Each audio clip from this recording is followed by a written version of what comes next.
suara yang keras. Semua yang di rumah boleh bernyanyi bersama-sama.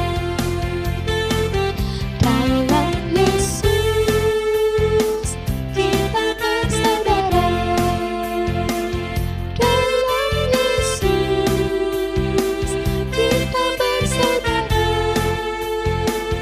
Dalam Yesus kita bersaudara.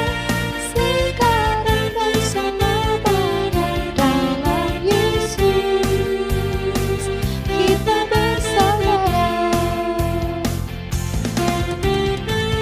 Dalam Yesus kita semua adalah saudara. Haleluya. Semuanya boleh bernyanyi yang keras. Dalam Yesus ada sukacita.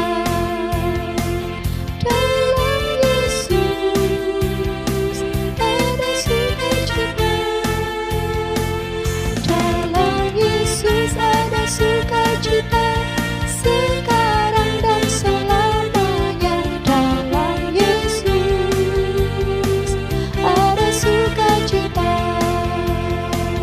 Dalam Yesus kita bersaudara. Sekarang dan selamanya. Dalam Yesus kita bersaudara. Dalam Yesus kita bersaudara.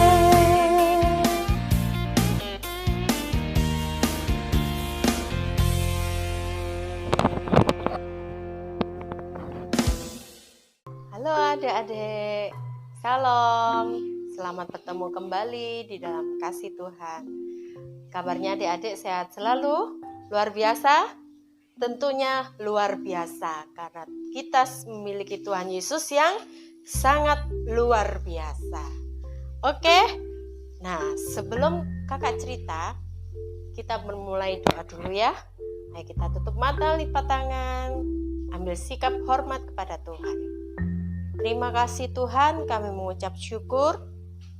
Saat ini Tuhan adalah kesempatan yang sangat terindah, di mana kami boleh datang beribadah kepada Tuhan, memuji, menyembah Tuhan, dan mendengarkan firman Tuhan. Terima kasih Tuhan buat berkat-Mu pada hari ini. Kau memberkati setiap anak-anak-Mu yang ada di rumah sana Tuhan. Kiranya Tuhan tetap memberikan kesehatan dan tetap memberikan sukacita meskipun di rumah saja. Terima kasih Tuhan dan berkati firman-Mu saat ini.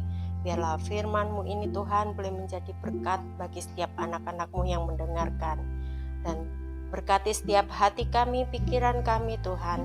Biarlah firman-Mu itu boleh tertanam di dalam hati kami dan boleh bertumbuh dalam setiap kehidupan kami. Terima kasih Bapa di dalam nama Tuhan Yesus Kristus. Haleluya. Amin. Salam adik-adik. Nah, sampai bertemu kembali kita saat ini adalah kesempatan yang indah. Kita boleh belajar kembali, belajar merenungkan firman Tuhan. Dan kakak mau bersama-sama dengan adik-adik, kita mau mempelajari saat ini mengenai jangan menghakimi. Dan kakak ambil dalam satu ayat dalam kitab Yohanes, perjanjian baru ya. Kitab Yohanes pasal 9 ayat 1 sampai 17. Kita buka ayatnya. Nah, adik-adik bisa baca keseluruhan ayatnya di rumah ya. Jadi kakak mau menceritakan secara garis besarnya. Di dalam Alkitab tersebut mengatakan ada seorang yang buta sejak lahirnya. Nah, buta sejak lahir.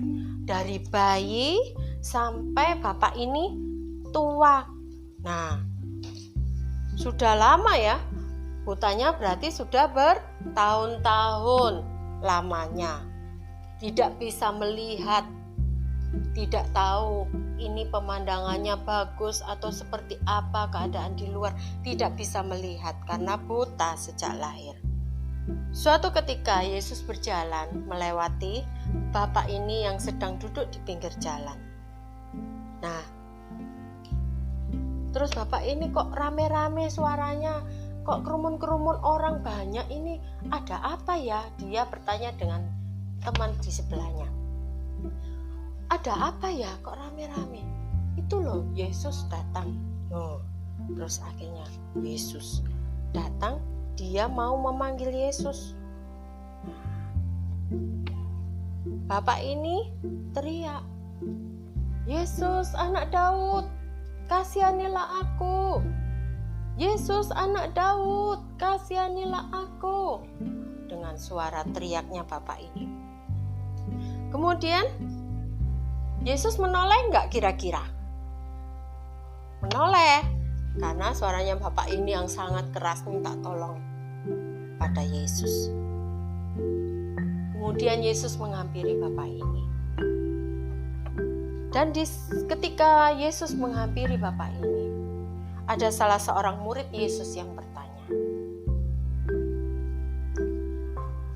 siapakah yang telah berbuat dosa? Apakah dosa orang ini sendiri atau dosa orang tuanya? Sehingga dia dilahirkan buta.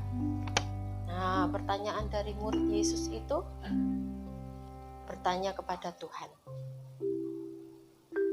Tuhan Yesus menjawab, bukan dia dan bukan juga orang tuanya, tetapi karena pekerjaan-pekerjaan Allah harus dinyatakan di dalam dia, di dalam bapak buta ini. Nah, terus apa adik-adik kira-kira yang dilakukan Yesus? Yesus menjamah matanya dan meludah ke tanah dan mengambil tanah yang sudah diludahi dan dioleskan di kedua matanya bapak ini. Nah, seketika itu juga bapak ini bisa melihat mujizat sudah terjadi. Nah, adik-adik, dari cerita ini, kakak cut dulu ya. Dari cerita ini sampai di sini, Yesus menyuruh bapak ini pergi ke kolam Siloam. Kolam apa adik-adik? Kolam Siloam. Siloam itu artinya yang diutus. Untuk apa Yesus menyuruh bapak ini pergi ke kolam Siloam?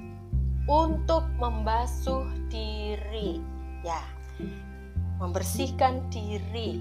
Nah, adik-adik, ayat 1 sampai dengan ayat 1 sampai dengan bentar ya. Ayat 1 ini sampai dengan ayat yang ke-7 itu kita dapat, ya, kakak mendapatkan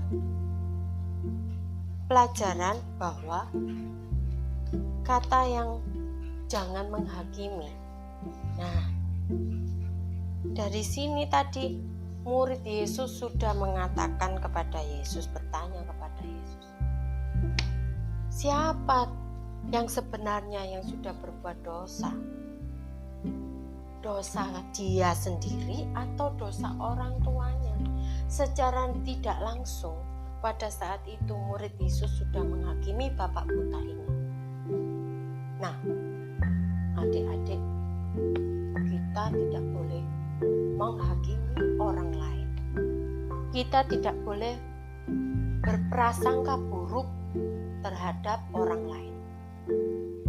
Seperti apakah keadaan orang lain, seperti apakah keadaan teman kita itu, kita tidak boleh berprasangka buruk. Kita harus menghargai, ya. Jadi adik-adik, dari cerita ayat 1 sampai 7, kakak belajar bersama-sama dengan adik-adik menemukan jangan menghakimi, ya. Kita lanjut dengan ayat 8. Dan juga Adapun tetangga-tetangganya si bapak buta ini yang mengenal sebagai pengemis. Loh, bukankah bapak ini yang selalu mengemis di pinggir jalan itu ya? Nah, ada juga yang ngomong, iya benar, dia itu yang biasanya mengemis itu. Iya benar ini. Ada juga yang ngomong, bukan dia, tapi dia serupa dengan bapak ini. Banyak sekali perkiraan-perkiraan orang-orang yang mengenal bapak ini ya. Dan juga ada juga yang berprasangka buruk dengan bapak ini. Tapi bapak buta ini sendiri berkata, benar, itu aku. Nah, bapak ini mengakui, iya benar, yang pengemis di jalan, yang buta itu aku. Bapak buta ini ngomong gitu. Nah, terus ada di antara mereka tetangga itu ngomong, bagaimana matamu menjadi melek? Tahu ya melek adik-adik ya? Matanya melek terbuka. Nah, bisa melihat lagi. Bagaimana matamu menjadi melek? Nah, dan bapak ini menceritakan semua kejadiannya ketika dia bertemu dengan Tuhan. Dan dia menceritakan semuanya kesaksiannya, dia yang sudah ditolong oleh Tuhan sehingga dia menjadi melek. Bapak ini bersaksi di depan semua tetangga-tetangganya itu. Nah, adik-adik, di sini kita juga mempelajari bahwa bapak ini juga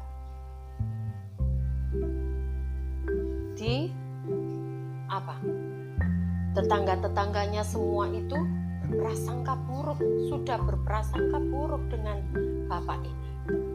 Nah, adik-adik, ayat ini mengingatkan kepada kita untuk tidak berprasangka buruk dengan teman kita. Ya, kita lanjut dengan ayat yang berikutnya. Nah, di ayat berikutnya, bapak ini dibawa dengan tetangga-tetangganya itu kepada orang Farisi. Nah, orang Farisi.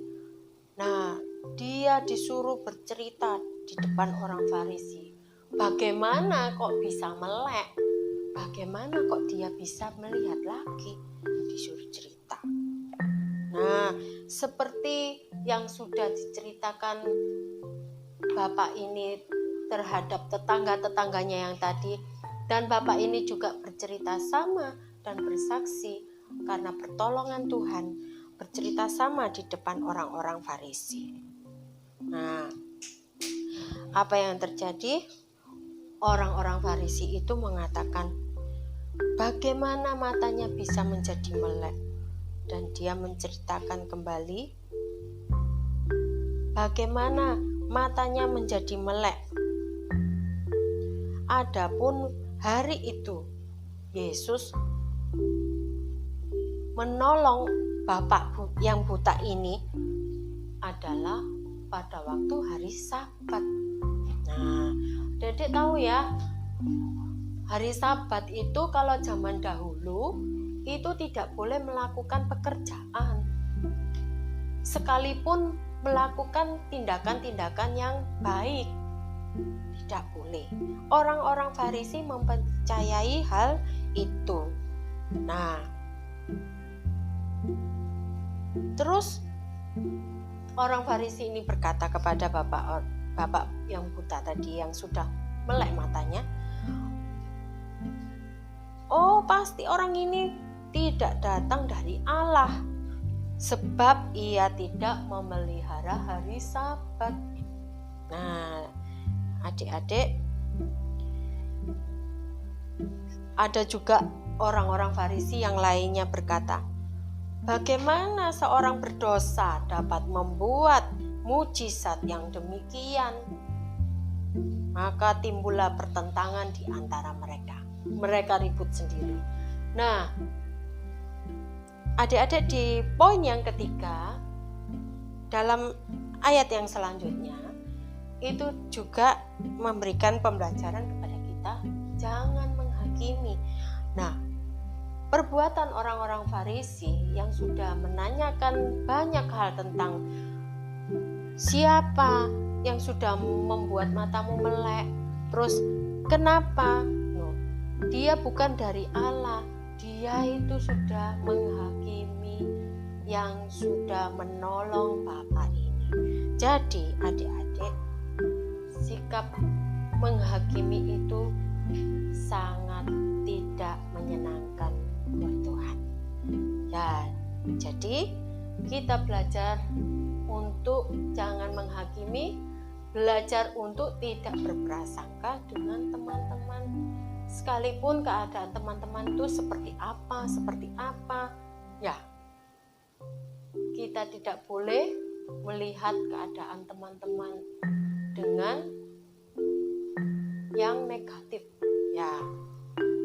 Jadi adik-adik, cerita firman Tuhan, pembelajaran firman Tuhan saat ini mengajarkan kepada kita untuk tidak menghakimi sesama, tidak berprasangka buruk dengan sesama, dengan teman-teman. Nah, ada ilustrasi.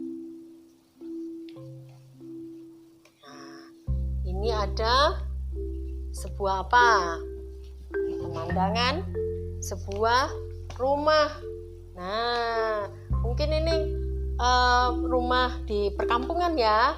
Ada rumah tetangga-tetangga di situ ya. Nah, suatu hari ada sekelompok anak-anak yang sedang bermain. Nah, datanglah si Doni bersepeda. Dia sedang bersepeda. Terus ada juga temannya yang namanya si Bobby. Dia bermain bola. "Ayo, Doni, ayo main bola yuk. Bobby, ayo main bola yuk. Ayo. Gimana? Kita janjian. Ayo kita panggil teman-teman kita yang lain ya." Nah, akhirnya datang juga si Nick. "Hai Nick. Ayo Nick, kita main yuk." "Ya. Ayo kita mau main apa nih?" "Iya." Nah, terus mereka asik bermain. Tiba-tiba datanglah si Kevin. Nah, si Kevin ini datang di sini. Nah, Kevinnya datang. "Hai teman-teman." "Hei Kevin, kemana aja sih kamu? Kamu sekarang sombong ya, nggak mau main-main sama dengan kita. Biasanya kamu main-main, sekarang kamu nggak mau, sombong sekali kamu." Nah, "Maaf teman-teman, aku tidak bisa main saat ini. Nah, karena aku harus membantu orang tuaku yang ada di rumah. Jadi maaf ya, maafkan aku ya, aku nggak bisa main." Kamu itu sombong sekali." Adik-adik, di kisah Doni, Bobby, dan juga Nick, dan juga Kevin ini sedang tidak mau bermain sama teman-temannya yang seperti biasanya.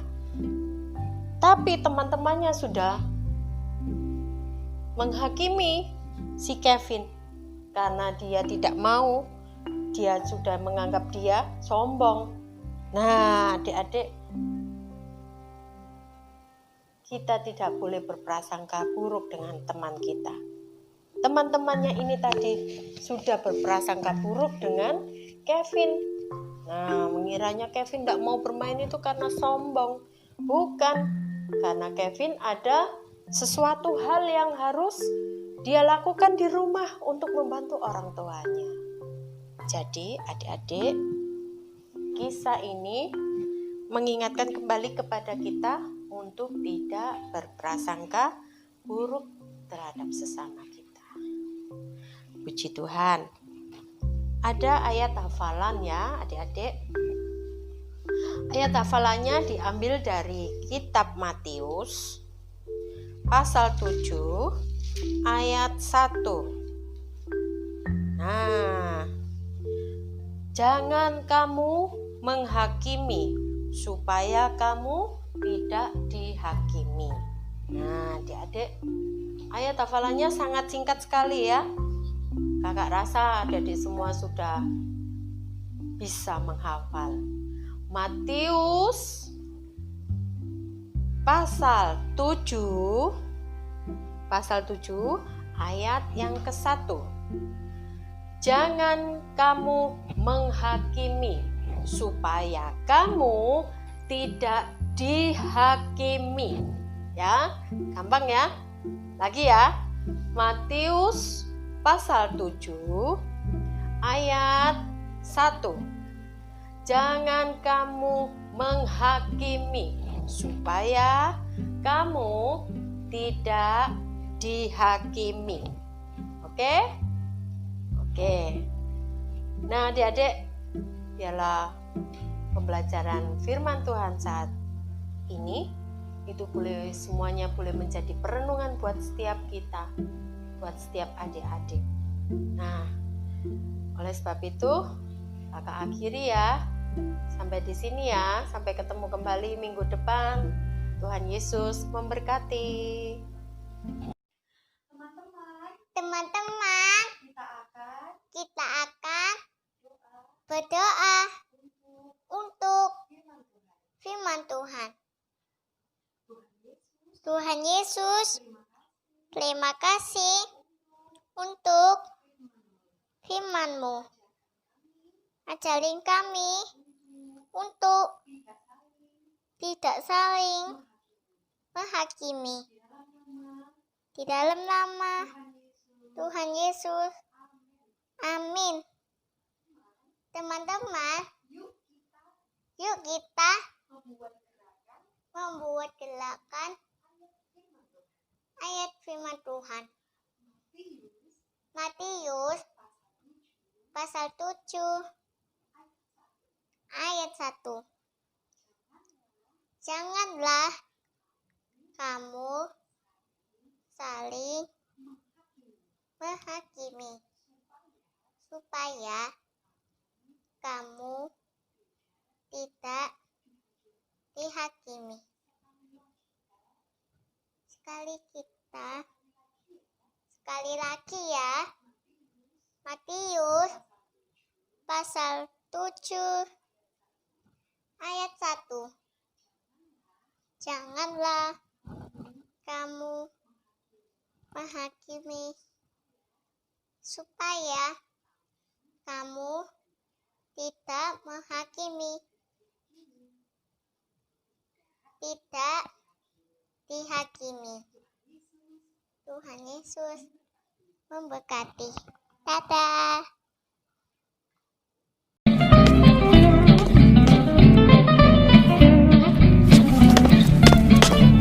Huh?